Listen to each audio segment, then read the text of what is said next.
Okay, day two. Well, after night one. So, night of hell. Yeah, it always is the case. Remember, your body has to acclimatise to lots of different things. Think of your training. What is training? It's a reaction to a stimulus that you progressively overload. So, your body then acclimatises. We call it adaptation. It regulates the intensity and the overload, and it makes those changes with the help of your immune system. But think about the first date you had with your partner. Think about the first day in a new job. Think about moving house. You basically just reacclimatise to that area. So I knew my first night in here would be hell. Wasn't going to get much sleep, but I was ready for it. You see, like I am with colitis, I'm ready for it. It's not going to break me. Think of the good times versus the bad times. What we call in cycling, you're either the hammer or you're the nail. It's easy to be great on a sunny day, great legs, a tailwind up your arse. Oh yeah, Strava, average speed's gone through the roof and you think you're a fucking world champion. Nah, it's got nothing to do with it. You're only as good as what you are when you're the nail and you're being hammered. On those days where the wind is cutting you in half, where the rain is bouncing off of you. Yeah, when your legs feel like lead. How good are you then? How many people can keep going when life gets that tough? You see, life and cycling are just the same. Life is not some competition, it's a struggle. And being prepared, always being prepared for those hard times makes you super great on the good times, because most people will quit. I was ready for the valley of despair last night, my mind wandering at 3, 4 a.m. How am I going to get out of here? This is difficult, but I was ready for it and I always had an answer. There's always a solution. If there's no fucking solution, it's not a problem, so don't worry about it. I'll be back in touch shortly. I'm going to meet the doctor today. We got taken down for an x-ray last night, about 10:30 at night. Yeah, I know, I'd be in my bed normally. But we'll get some results and I'll share with you. This will give me sort of more indication of what plan I need to make to get out that door. Well, we're still day two. Let's call it part two. So all the doctors came in, my main doctor, and 4 people. I mean, pictures of my guts, bring in all the VIPs. So everybody was speaking in a language sometimes that you don't understand when it's a doctor sometimes. Anyway, upshot is, nothing that I didn't know. Bleeding at the end, last 30 centimetres or so.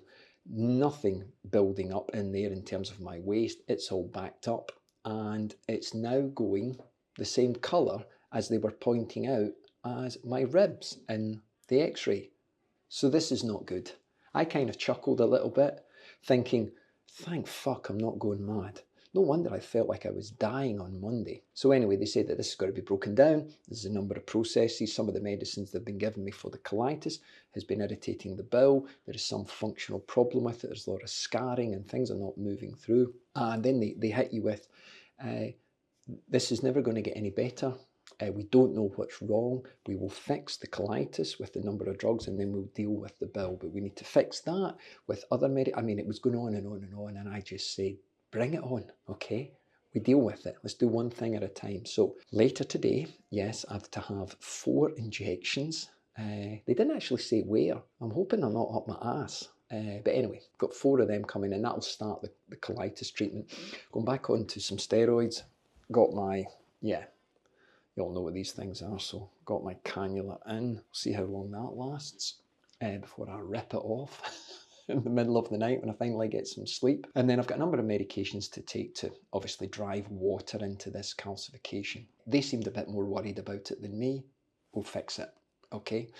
So that's it. I'm just going to wait around now until we start the injections. The funny thing is, one of the nurses said, we've never had that injection here. Could I come and see it? And I says, well, you can do one if you want. That's okay with me. So she's quite excited. Don't know what I've let myself in for here, but I'm all up for the training to help others out. So anyway, I'm feeling okay at the moment because I'm full of painkillers. Nothing too strong, but I'm feeling like, yeah, I can take on the world at the moment. So yeah, I might do another little quick report once I get the injections in and feedback on that, okay? Yeah, do you like my tartan blanket. Well, you've got to, haven't you? Okay, as we say, fuck a duck with a truck. Okay, 4 injections, 2 in each leg, only separated by a couple of minutes, and the good old coach, always been the one to develop educational platforms, allowed the nurse on the ward to do the third one. Yeah, okay, I'll be rethinking that strategy going forward. Anyway, they came in, they gave me the 4 injections, what I call by the brand name Humera, because it's easier for me to pronounce. I've had these injections before, 3 years, and they help me massively. So they've put 4 in to load me up. It's going to fight the inflammation immediately. They then thought they would top that up. I had an IV drip put in with some steroids.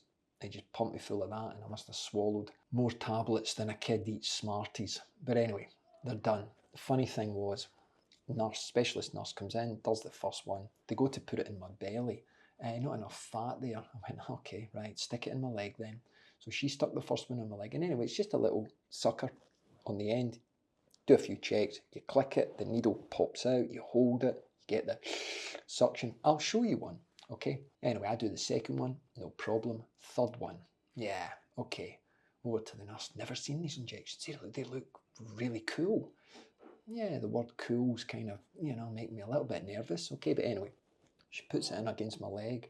And I mean, I thought, hold on, love, are you fucking drilling for oil? The specialist nurse says, oh, wait, you don't have to press so hard. Just hold it over, cup the yellow little sucker on the skin, and just click the button. Anyway, right in. I thought the needle come through the other end of my fucking leg. I mean, it was like, I'm trying not to show any discomfort. I said, did you enjoy that? She goes, oh yeah, that felt good. How did you feel? Oh, terrific, love. Absolutely fantastic. Anyway, I did the fourth one. Hobbled to my bed, lay down, wiped up the blood. I'm going to have to rest. You probably maybe noticed I can't even put my glasses on at the moment. Eyesight's going a bit funny. These are the moments we prepare for. So I'm full of the medication. I'll get full feedback tomorrow on the plans now once they take some bloods. But, motto of day 2, I'm acclimatising a little bit better to the noises, the smells, the people, the environment. So my camouflage is coming down a little bit. So I should rest a little bit better today. And then we move forward. Be ready, be prepared, okay?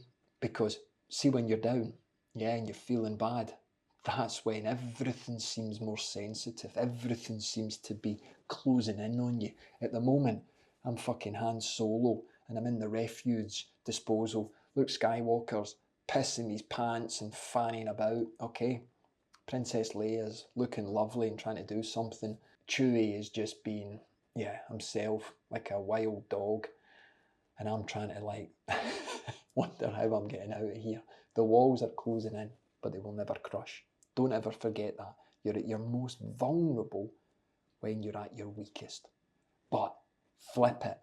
When you're at that most vulnerable point, it's easy to become the strongest person in the room because everybody else, is quitting. Never quit, folks. Tomorrow, we fight again. I'll have a bit more energy in me. I'll give you some feedback where we're going with all the results and how I'm already planning my comeback in my head. And don't ever forget, life and cycling are the same fucking thing, okay? You take care. Keep spinning, keep smiling. Speak to you tomorrow.